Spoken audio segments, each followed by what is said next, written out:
Which of the top three quarterbacks best fit the Falcons offense? And is there a fourth quarterback that could jump into the mix with the 8th overall selection?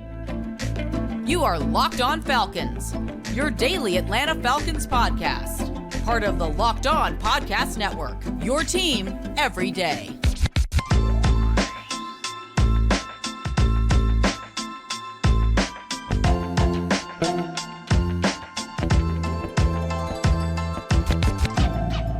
Welcome back to another illustrious episode of the Locked On Falcons podcast, your daily Atlanta Falcons podcast, part of Locked On Sports Atlanta, your team every day.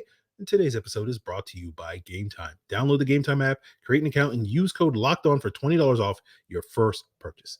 So if you don't know me, I'm your very humble host, Aaron Freeman. Been covering the Falcons for far too long at FalcFans.com, RIP. You may also know me as Sirius Black, as Mr. Drew, as Mr. AKA. And I thank each and every one of you that is an everydayer of this podcast that makes this illustrious podcast your first listen or first watch of the day. And if you want to become an everydayer, all you got to do is subscribe or follow for free on YouTube or wherever you listen to podcast. So I'm excited to jump into the conversation with our guest today, Trevor Sikkema. It's all about 2024 NFL draft fits for the Atlanta Falcons. We're talking quarterbacks, wide receivers, edge rushers, D tackles, DBs, all of it. So let's jump right in and get that conversation with Trevor Sikkema started right now.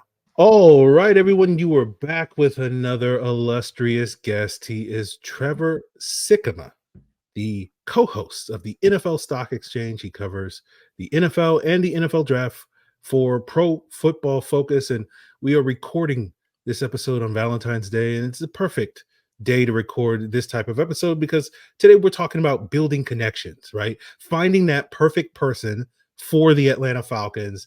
And we'll pick Trevor's brain on some of those things, particularly in the early rounds, because, ain't nobody got time for 4th and 5th round picks at this point in the cycle. But Trevor, Falcons have a new coaching staff with Raheem Morris. They hire a new offensive coordinator, Zac Robinson, and we don't quite know exactly what Zac Robinson's scheme is going to look like, given that this is his first time calling plays in the NFL. But we're just sort of assuming it's going to be Sean McVay light in the sense.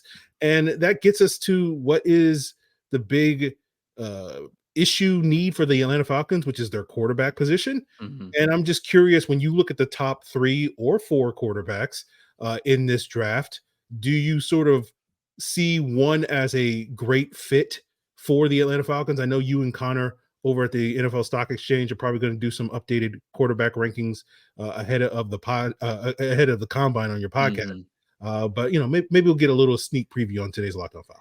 No, I think that, all 3 quarterbacks who are regarded as these guys who could go in the top 10, right? Caleb Williams, Drake Maye, Jayden Daniels.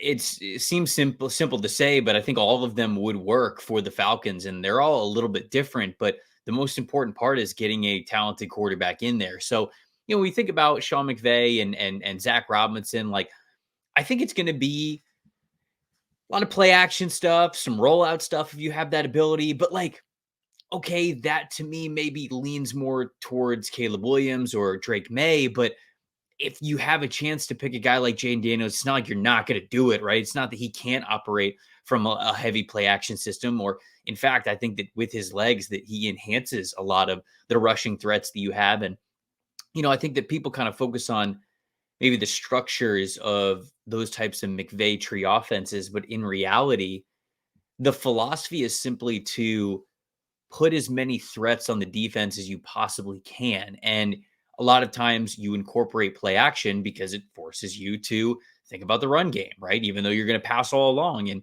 when McVay was coming up as a first-time head coach with the Rams, when they went on that early Super Bowl run where they faced the Patriots, it was a lot of condensed formation stuff. And those condensed formations made it different types of threats that the defense could see. Again, that leaned into okay, you have so many things that you have to defend in a single play.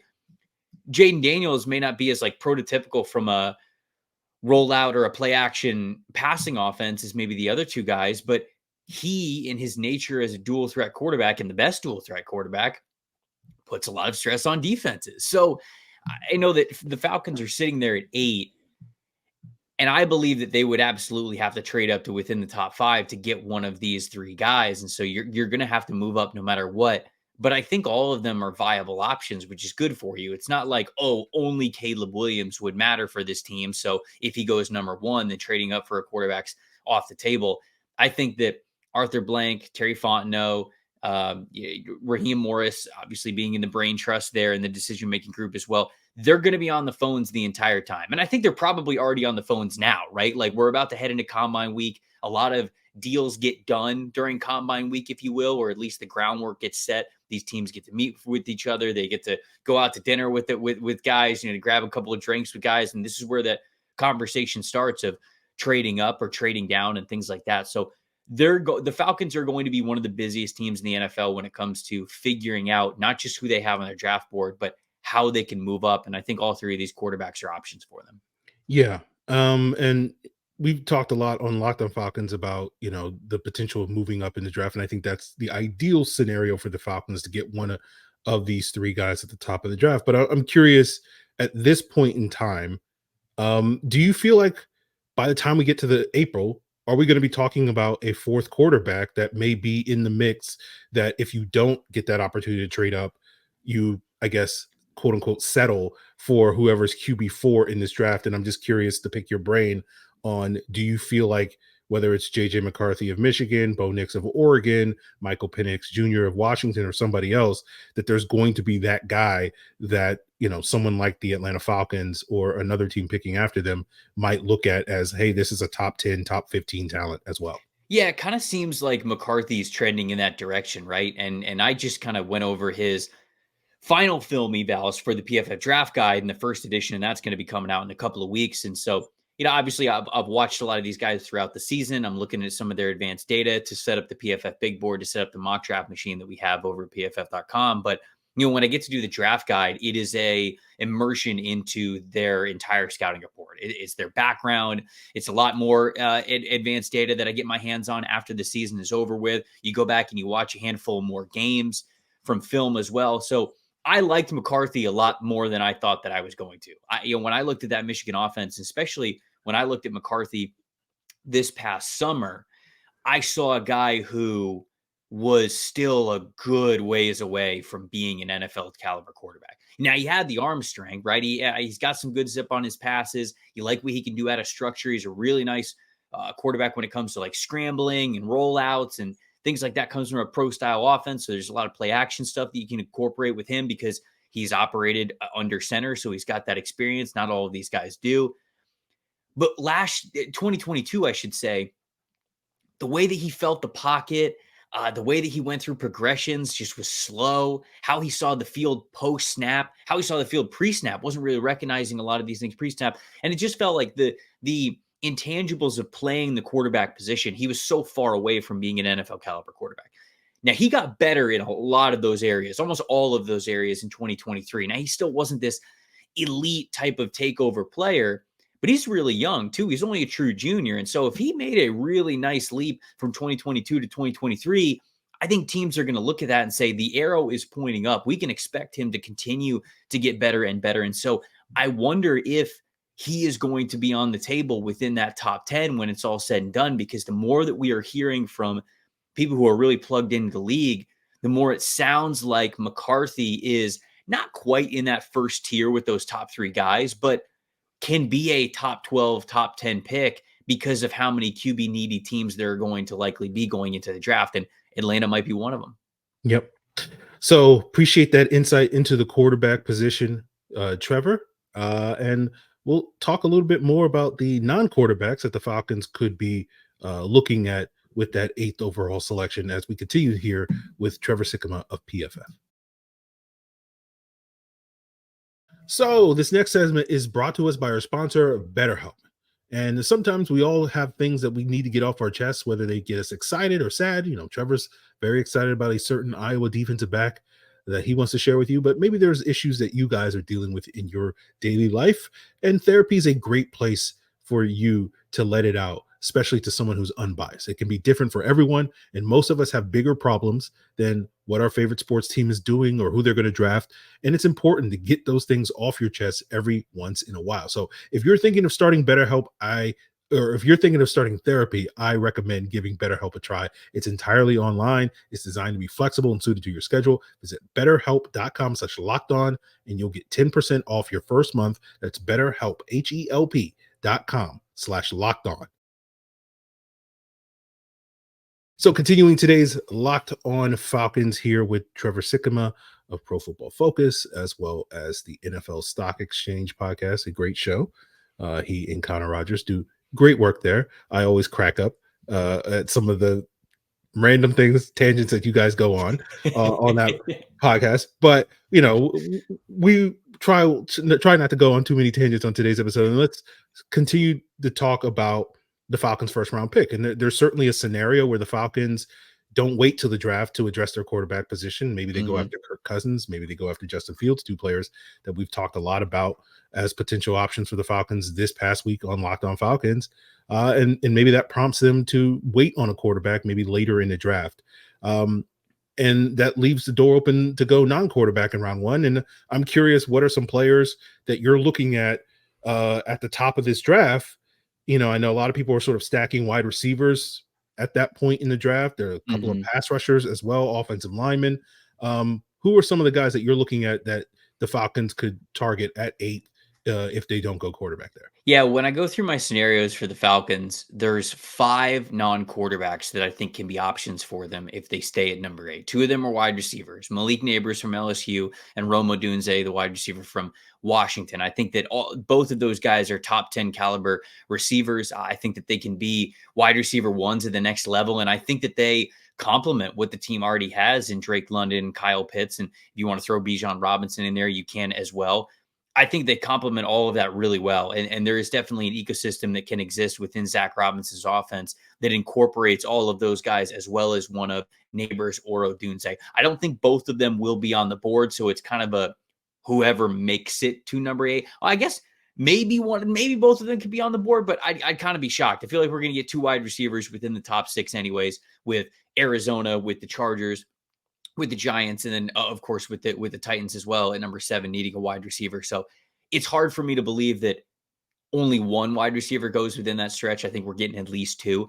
So they would kind of have to settle for whichever one is left for them at number 8, but settling also just feels like the wrong word because of how talented those guys are. So on the offensive side of things, I think that is the direction that they could go if they want to hit wide receiver. And then the other 3 picks are along the defensive line.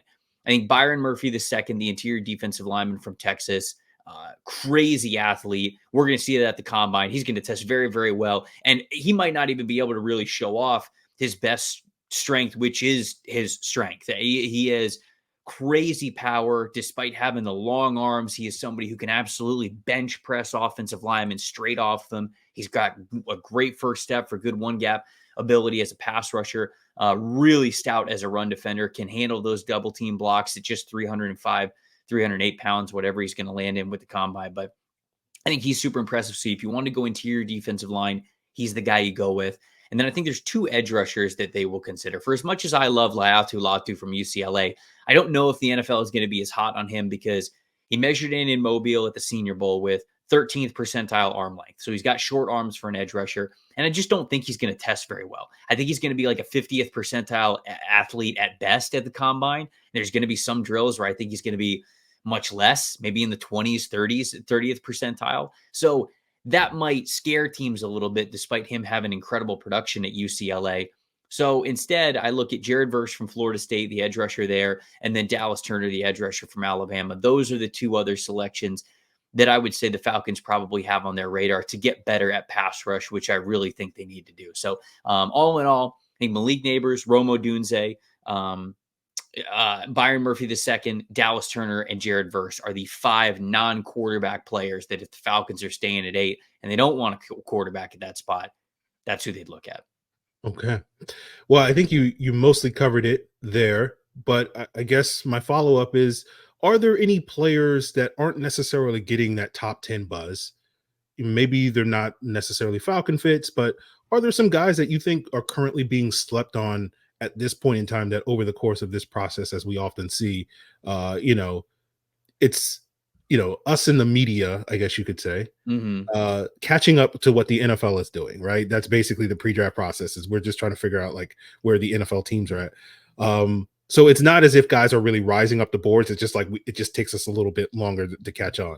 Mm-hmm. But is there maybe some other players that aren't not necessarily getting that top 10 love that at least maybe in your assessment are worthy of being that high a pick? Yeah. Well, I think from kind of the first part of your question, us figuring out players who maybe we didn't have as locks in the top 10 that might end up being top 10 picks. Two guys from Alabama, cornerback Terrion Arnold, who could be CB1 off the board, I think could be a top 10 pick. And for a while, you go through mock draft exercises, you got Arnold kind of coming off the board, like early 20s, maybe late teens. But now it really feels like the league is much higher on him than that. And he could end up being a top 10 pick. And then his teammate on the other side of the ball is J.C. Latham, their right tackle. I think that, Joe Alt is my offensive tackle one. And I think for a long time, people have debated between him and Olu Fashanu from Penn State.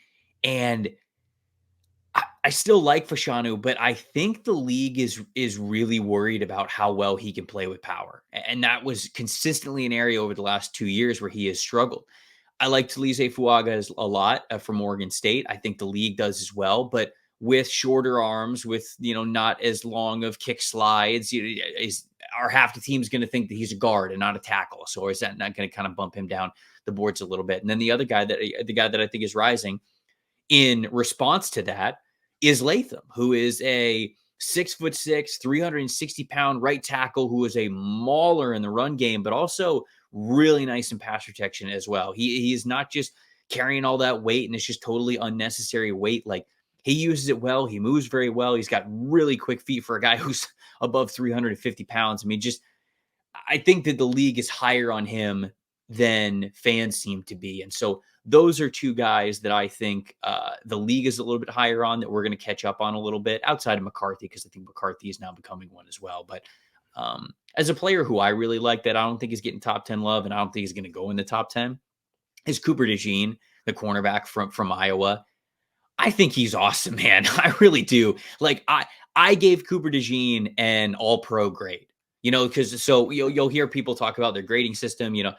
It's like first round pick, late first, early second round, late second, early third round, fourth round, fifth round, like things like that. But when you get into that first round category, sometimes you have to be able to separate the guys who are even better. And so, like, I've got categories that'll go to, okay, all pro grade. So it's even better than a first round grade. It's somebody who I think has all pro potential. And then, you got generational talent at the very top. If a guy, grades out as basically a perfect player. And I gave Cooper DeJean an all pro label, man. I think that he can really be a major difference maker at the NFL level, at outside corner, at slot, and at safety. And I feel like he has rare versatility in that regard. And it starts because he is one of the best run defending defensive backs, mainly corners, that you're ever going to find. And from there, he's got really nice athleticism. He's got good strength. He hasn't played as much press as you want, but I think he can learn it. So that would be the other part of the question of who I'm higher on than it seems like the league is.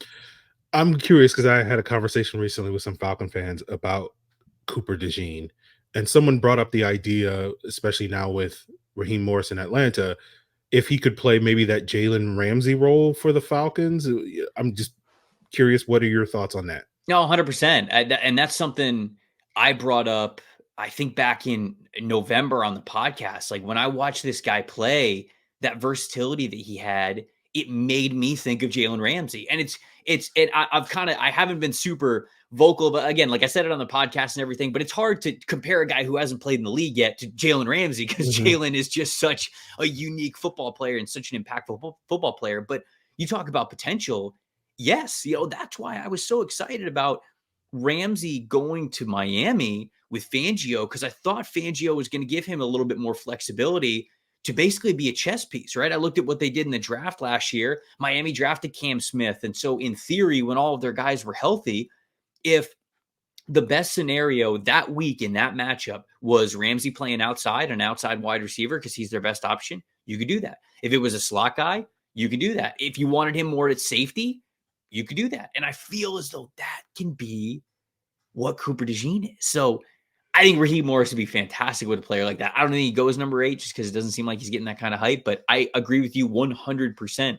Him having that kind of a versatility like that. He's not built in the same way that Kyle Hamilton is, and Kyle Hamilton's more of like a slot, box, or safety defender. So instead of like more of a linebacker, you're moving DeJean as more of an outside guy. But like, think about the impact Kyle Hamilton had because that Mike Macdonald defense stayed so fluid with where they were lining him up on not just a game by game basis, but sometimes play to play and drive to drive.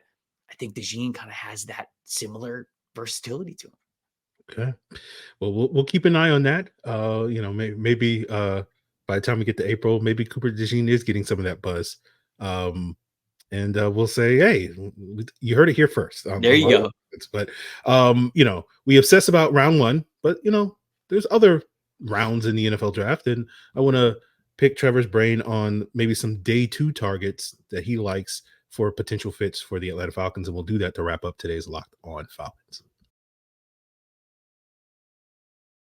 You're probably sitting there watching the big game this past weekend thinking, why couldn't I be there? And, obviously getting tickets to that event is pretty tough, right? But, Game Time is finding it easy and fast ways to buy tickets to the sports, comedy, music, and theater near you. And whether you're thinking of going the day of or planning this thing months in advance, you don't want to worry about where you're going to get your tickets, and Game Time is there for you. They have killer last-minute deals, all-in prices that mean you're not going to get hit with hidden fees. See the view from your seat before you buy so that you know what to expect when you arrive. And don't forget Game Time's guarantee, where you'll always get the best price. If you find tickets in the same section and row for less, they'll credit you 110% the difference. So take the guesswork out of buying tickets with Game Time. Download the Game Time app, create an account, use code LOCKEDON, and you'll get $20 off your first purchase. Terms apply. Again, create an account and redeem code LOCKEDON for $20 off. Download Game Time today. Last minute tickets, lowest price guarantee. So wrapping up today's Locked On Falcons here with Trevor Sikkema, PFF, NFL Stock Exchange. One of the things that a lot of people talk about when it comes to assessing, day 2 and later round picks is like the depth of various positions, right? Part of that calculus is sort of weighing, okay, looking at player X versus player Y in round 1, but one of them plays a position that's much deeper in the upcoming draft. And you can be like, well, we'll take player X because we can get another player that plays player Y's position that is not quite as good, but pretty good in round 2 or later. So, we talked a little bit about wide receivers, edge rushers for the Falcons in round 1, particularly at those spots. Are there any sort of day 2 guys that you think may be worth waiting on for the Atlanta Falcons? Yeah, no, if they're in a good spot, they really are, because this draft is deep at the positions that the Falcons could address, I think, through the first couple of days. And obviously, the end of the Calvin Ridley trade is kind of coming up here with, whether or not he signs a contract extension, whether that increases the draft pick that they get from the Jacksonville Jaguars, whether it's a 2nd or 3rd round pick.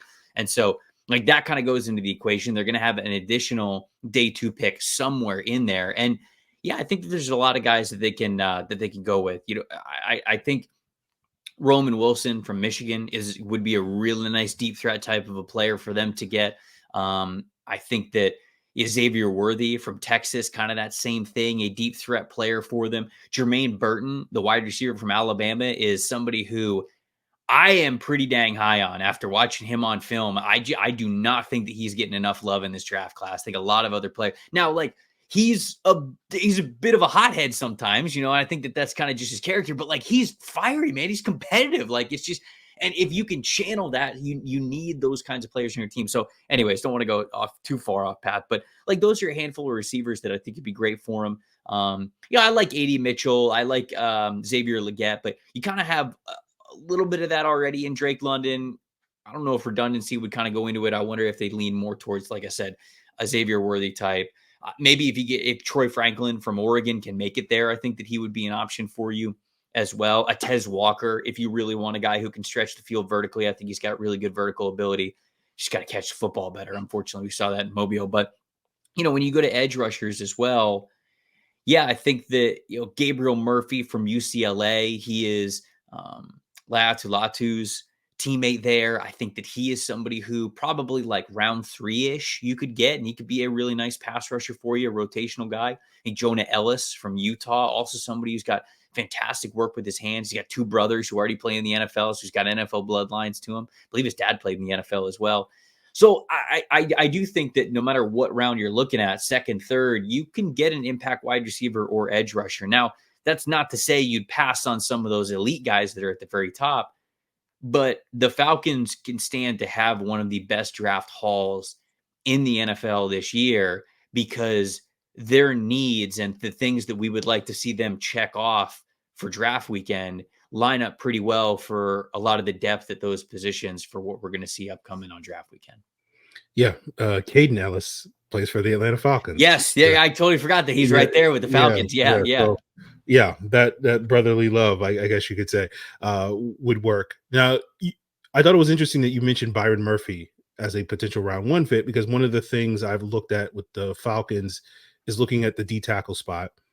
Given the ages of Grady Jarrett and David Onyemata, maybe they have to start preparing for life after those guys since they're getting up there in years. It's a similar conversation for the Falcons at offensive tackle with Jake Matthews getting up there in years. Are there some players that are maybe some day 2 guys that you could see the Falcons plugging in at either one of those spots potentially? Yeah, I think that, it's always tough to get contributing offensive linemen late. It's kind of like free agency, right? They don't really hit the market, right? The guys that are really going to be starting, it's not like it can't happen, but a lot of those guys, especially at offensive tackle, those starting caliber guys, they'd be more first rounders. But there's a handful of players along the offensive line that, yes, you can start, especially the interior offensive line, that you might be able to get those guys to have some guard tackle flexibility. So I think that is an option, but I hone more in on the interior defensive line because I think that's more of a sweet spot. Braden Fisk from Florida State proved that he was one of the quickest dudes off the ball that we saw in Mobile at the Senior Bowl. And I think that you could see that through the second half of his tape. He was at Western Michigan for his entire career leading up until 2023 when he transferred over to Florida State. It took him a little bit of time, probably the first 4 or 5 weeks, to get acclimated to ACC play, I should say. And really after that, I feel like he went on a tear, and I think that he showed that at the Senior Bowl. So he's a super confident, like one gap pass rushing interior defensive lineman. So I definitely like him. Chris Jenkins Jr. from Michigan. Okay, so maybe he doesn't have the pass rush profile, but I think his nickname is the Mutant at Michigan. And that is one of the best strength and conditioning programs in the country. And so for you to have this nickname because of how strong and how quick you are, that is really, really saying something for them to call you that there at that program. So he's somebody who I think can be a really nice interior defensive lineman. He can give you maybe a little bit of pass rush, but most importantly, set the line of scrimmage for you, give you that 2-gap ability. I like Brandon Dorlus from Oregon as well. He's interesting to me, though, because I think he's more of an interior defensive lineman. I think that's what his style of play and his strengths lean more towards.